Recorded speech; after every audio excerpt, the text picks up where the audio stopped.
Hey, what's up, guys? Today, I'll show you a horror thriller film. Better watch out. Spoiler ahead, watch out and take care. The movie begins with the babysitter driving her way to the Lerner family on a snowy evening of Christmas. The babysitter is on the phone with her mother, informing her that she is on her way to the Lerner family's house instead of staying at home and packing her belongings for their move. Also, she defends herself from her mother, who thinks that she is secretly meeting up with her boyfriend. The Lerner family asked for her babysitting assistance, and she relayed this news to her mother. As she continues conversing with her mother over the phone, a black crossing cat interrupts her. The babysitter eventually stops driving. After a brief pause, she hangs up the phone and tells her mother goodbye. She continues to drive as a suspicious black car follows after her. Meanwhile, the son is planning on how he will make a move on the babysitter. He keeps on reading articles online. The son's friend, who is busy playing computer games, tells him to stop because for him, the babysitter will not give him a chance since she is twice their age. They continue to talk about the babysitter. The son's mother interrupts them and tells the son's friend to go home. She then tells the son that bedtime is at 11 o'clock in the evening and leaves money for pizza. In moments, the babysitter shows up at their front door. The babysitter is greeted by the son's father and mother. The son's father tells the babysitter that he will miss her, since the babysitter will soon move to another town. The babysitter tells the son's mother and father that this will be the last time she will babysit, and this is her way of saying her farewell to the family. Mother reminds the babysitter that her son has been sleepwalking again before the parents depart. As a precaution, the mother places a pencil on the doorknob of her son's room and tells the babysitter to give him sleeping pills. Afterward, the son's parents leave the house. The son invites the babysitter to watch a movie together, but the babysitter refuses as she will make an important personal phone call. As the story starts, we get a sense of the little boy's innocence and sleeping problems. We can also conclude that he likes the babysitter, and he is serious about it. From how she interacts with the Lerner family, we may infer that the babysitter has been babysitting them for a long time. After the babysitter does her babysitting duties, she sits on the living room couch to watch a horror film. The son arrives with a bottle of champagne. The babysitter gets furious and tells the son not to drink. The son persists in drinking. The babysitter asks the son to give her the bottle. Initially, the son refuses but eventually gives in. After that, the babysitter dumps the champagne bottle into the sink. She eventually comes to a halt and takes a sip from the bottle as well. The son catches her drinking from a bottle. The son assures her that if she allows him to drink, he won't tell his parents. In the end, the babysitter allows the son to drink. Suddenly, the house phone rings. The babysitter answers it, but no one is talking on the other side of the line. The babysitter drops the call. After some time, the son and the babysitter settle down for the night to watch Daniel's CC movie in the living room. He asks the babysitter if she's still dating her current boyfriend. As they are still watching the movie, the son learns about her boyfriend's bad character. The babysitter stands up for her boyfriend and informs the son that she is having problems adjusting to her relocating. They also discuss how the babysitter keeps on dating terrible guys, including her ex-boyfriend. The son then expresses his interest to the babysitter, but the babysitter dismisses him by saying that he is too young to tell his feelings to an older girl. While they're chatting, their pizza has arrived. The delivery man leaves the pizza for the babysitter. A life-size Santa Claus suddenly appears behind her to her surprise. As she lays out the pizza for them, the babysitter ignores it. As they continue watching a horror film, the son tries to kiss the babysitter. The babysitter becomes furious and remarks that it is inappropriate. The babysitter then tells him to stop drinking. After a moment, the house phone rings again. The babysitter answers it. Initially, no one speaks again from the side of the line, but seconds after, the unknown caller tells the babysitter that he can see her. She sees no one through the window, thinking that it is her ex-boyfriend pulling a prank on her. The babysitter asks the son to turn off the television. When she returns to the window, she sees that the life-size Santa Claus is already outside near the window. Eventually, the babysitter immediately runs to the kitchen door. To her surprise, the kitchen door is wide open. She then closes the kitchen door. In an effort to rush towards the son, the babysitter tells him to hand over her phone. The babysitter's phone slips into a full-tank aquarium as the son tosses it at her. The babysitter tries to get it, but a knock on the door interrupts them. The babysitter and the son go to the front door together.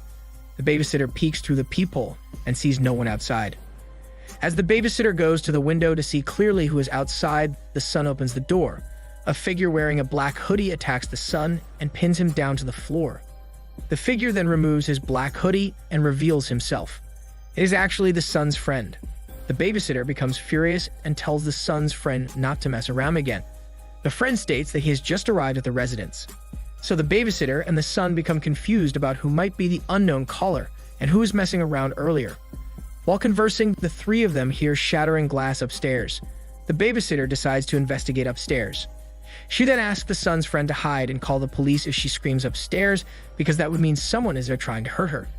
She goes upstairs alone, but the son and the son's friend follow her.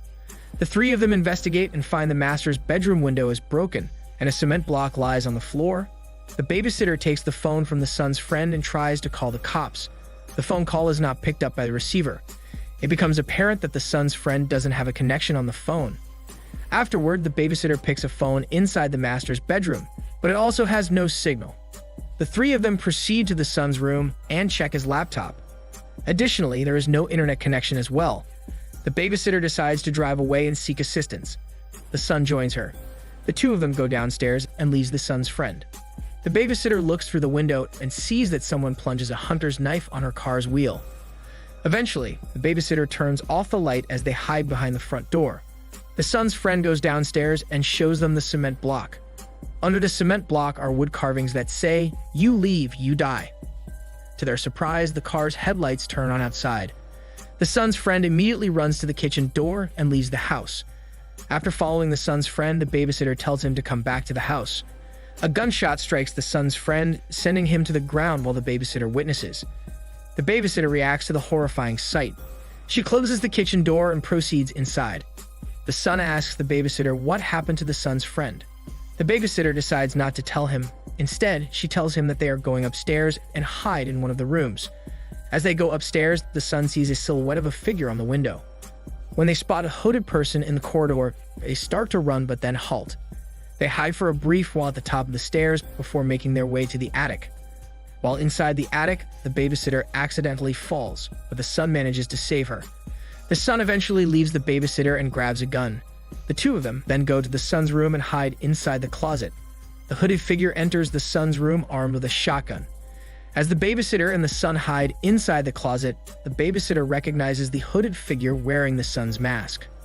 Eventually, the babysitter unbelievably gets out of the closet and tells the hooded figure to take off the mask. It reveals the son's friend. The babysitter then realizes that what happened is just a prank, and setting up a rescue is the son's way of getting the babysitter's attention. The babysitter is furious and expresses her anger at the son. She calls him mentally challenged and that he needs to undergo therapy. The babysitter also remarks that the son is in deep trouble. She threatens to call the son's parents and tries to leave the house. However, the son follows her and slaps the babysitter hard. The babysitter falls down the stairs and knocks unconscious. We can conclude that there is something wrong with how the son thinks. The son is willing to go overboard and is eager to stage a circumstance of intrusion with the help of his friend to let the babysitter trust him. But obviously, he screwed up everything in the end. Afterward, the babysitter wakes up and realizes she is tied with duct tape. His son forces her to play truth or dare. Suddenly, the babysitter's boyfriend arrives at the residence after getting a text message from the babysitter earlier. The babysitter's boyfriend senses something may be wrong when he is unable to locate the babysitter. Eventually, the son attempts to knock the babysitter's boyfriend out, but unfortunately, he fails. Meanwhile, before the boyfriend nearly murders the son's friend threatens the babysitter's boyfriend with a shotgun. Thanks to the friend's help, the son successfully knocks the babysitter's boyfriend unconscious and ties him up next to the babysitter. While the babysitter tries to cut herself free from the tie with a piece of glass, the son attempts to demonstrate to his friend what will happen if he smashes someone in the head with a flail and paint can. The son then tries to show the babysitter's boyfriend how to do it, but he fails the first strike.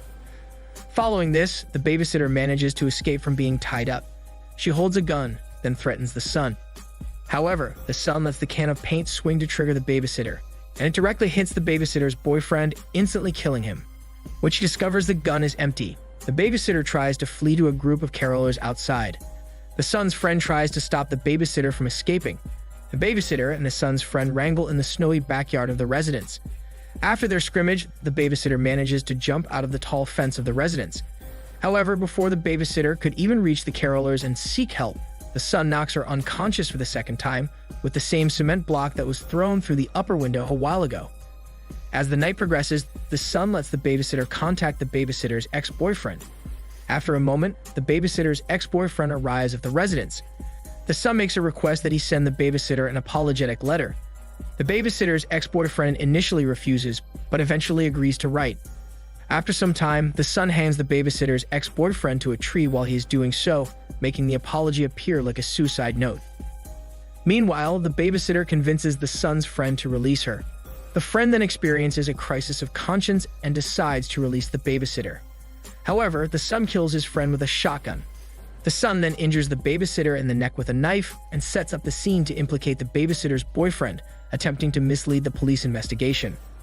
The movie ends when the son returns to his room with the doorknob restudded with a pencil. He pretends to be sleeping during the killing incident and waits for his parents to arrive. The son's mother and father arrive and witness the murder scene. They eventually inform the authorities of what happened. Fortunately, the babysitter survives, using duct tape to stop the bleeding from the knife wound. After the police arrive, the ambulance comes up and takes care of the babysitter. Meanwhile, the son observes from his bedroom window. The babysitter sees him and shoots him a nasty finger. The son then informs his mother that he is concerned about the babysitter and wishes to pay her a visit at the hospital, which shows that their story has not come to an end. This is Daniel CC Movie Channel. Stay safe and enjoy your day.